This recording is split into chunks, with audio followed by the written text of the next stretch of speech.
Inside the AHSAA, your weekly look at Alabama prep athletics. Brought to you by Russell Athletic, Wilson, Team IP, Cadence Bank, Coca-Cola, Encore Rehabilitation, Farmers Insurance, and AL.com. Welcome to the Alabama High School Athletic Association Weekly Update, heard exclusively on the Alabama High School Athletic Association Radio Network. I am Randy Lee, and I bring news from this week's top stories from the AHSAA. Congratulations to the 5 girls and 5 boys state cross-country champions crowned last week at the AHSAA cross-country state meet held at Oakville Indian Mounds and Museum State Park near Moulton. In the girls' competition, Scottsboro won its 12th straight Class 5A championship and 13th in the last 14 years with a meet-low 20 points. Mountain Brook, its 10th consecutive Class 6A title and an AHSAA record 20th overall. UMS Wright, its 4th straight 4A crown, and Montgomery Academy, its 4th in a row with the Class 1A through 2A titles, following 3 straight in Class 3A.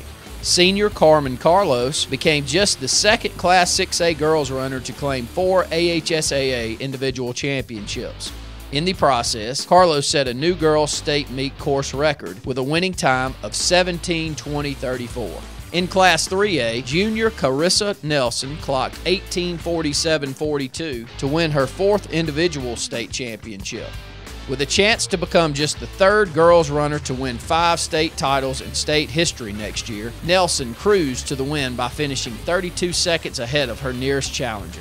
In the boys' competition, Randolph captured its 8th straight Class 3A championship. Hatton won its 4th 1A through 2A crown in 5 years. Vestavia Hills snapped Mountain Brook's streak in 6A. Montgomery Catholic and Homewood won their school's first ever state cross-country titles in Class 3A and 5A respectively. John Carroll Catholic senior Griffin Lee ran the 5,000-meter distance in 16:18:37 to win his 2nd straight 5A individual state crown. Cavaliers teammate John Gardner, a junior, was 2nd. Junior Mac McCoy led Vestavia Hills to the championship by winning the 6A race. Mountain Brook had won the previous 4 6A boys titles from 2008 through 2011. It marked Vestavia Hills' first state crown in 25 years, the last coming in 1987. Stay tuned for more of Inside the AHSAA right after this. With over 40 years of combined experience, SignSource is the premier sign supplier for Central Alabama. From illuminated and monument signs for your business, to banners, car wraps, or political yard signs for the individual, SignSource can do it all. We specialize in designing sign concepts that get results. Contact us today at 256-825-0197 or on the web at signsourcenow.com. Go straight to the source. SignSource. Customer service continues to be priority number 1 for Lee Apparel. Keeping with this mission, Lee Apparel is proud to announce the unveiling of the new website, leeapparel.com. Customers now will be able to go and shop for corporate and athletic apparel, customize their own design for these products, and order all at the click of a button. Whether it be for a club at your school, the youth group of your church, or helping to promote your growing business, leeapparel.com is the fun and simple way to get the job done. Designing your own t-shirts has never been easier. Check out leeapparel.com today. Aliceville High School football coach Charles Moody expected his sophomore running back Jeremy McMullen to carry a big load last week with the Yellow Jackets opening the Class 2A state playoffs on the road against defending state champion Elba. The 5'10", 255-pound bruiser did indeed do just that. He had 40 pounding carries for 327 yards and 5 touchdowns as Aliceville rushed for 420 yards and piled up 506 total yards to oust Elba from the Class 2A state playoffs. McMullen grabbed the AHSAA playoff spotlight for round 1 with touchdowns covering 15, 27, 1, 12, and 25. The victory sets up a second-round clash with perennial playoff power Sweetwater at Aliceville next week. McMullen's effort edged out other clutch first-round performances by Hubbardsville's Aaron Dillard, Spring Gardens' Forrest Livingston, St. Clair County's Cortez Carr, and Midfield's Courtney Foy. Dillard scored his 6th and final touchdown of the night with 47 seconds left as Hubbardsville downed previously unbeaten Raglan 42-35 in Class 1A. Dillard rushed for 269 yards on 40 carries and also recorded 12 tackles, 2 for losses. Livingston gained 247 yards on 33 carries and scored 4 touchdowns, 1, 11, 92, and 3 yards, including the game-winning score in overtime as the Panthers improved to 9-2 for the first time in school history with a 39-33 win over Shoals Christian.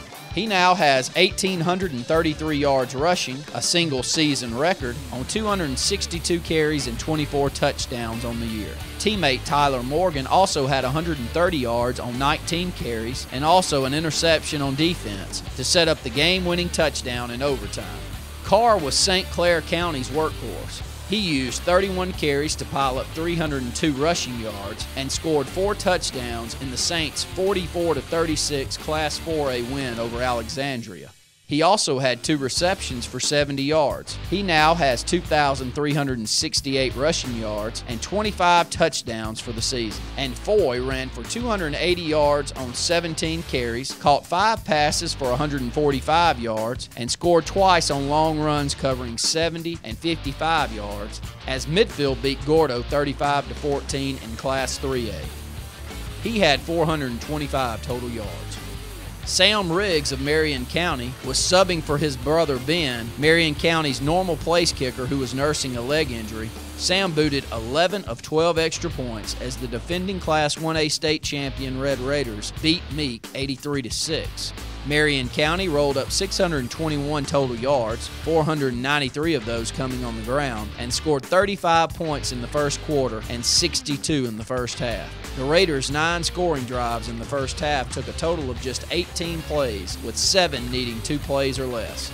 Last week was certainly an upset week with 7 number 4 seeds knocking off number 1 seeds in first-round competition. And on a sad note, the AHSAA joins the rest of the state in mourning the death of longtime Birmingham News photographer Jeff Roberts, who succumbed to cancer on Wednesday. Mr. Roberts' outstanding high school sports photos have been a mainstay of the AHSAA's prep sports history for many years. He loved his profession, and he loved high school sports. He is already being missed. Be sure to follow AHSAA News on Twitter at AHSAA Updates. That's going to do it for this week. Make sure to tune in next week for Inside the AHSAA.